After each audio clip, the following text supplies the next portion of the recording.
ప్రముఖ ఓటీటీ వేదిక ఈటీవీ విన్లో విడుదలై ప్రేక్షకుల్ని అలరించిన 90s a middle class biopic web series 24వ సంతోషం సౌత్ ఇండియన్ అవార్డ్స్లో సత్తా చాటింది.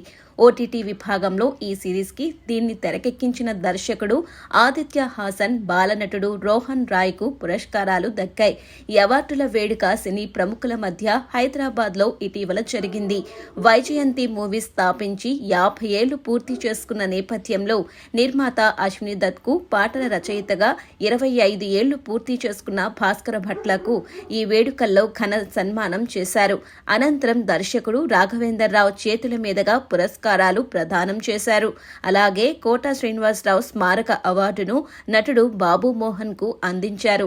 కన్నప్ప చిత్రంతో బాలనటుడిగా తెరకు పరిచయమైన మంచు విష్ణు తనయుడు ఆవ్రాంకు మోహన్ బాబు, విష్ణు, అశ్విని దత్ చేతుల మీదుగా అవార్డును అందించారు. ఈ కార్యక్రమంలో మురళీమోహన్, కాట్రగడ్డ ప్రసాద్, శివాజీ, అనంత శ్రీరామ్, సురేష్ కొండేటి తదితరులు పాల్గొన్నారు.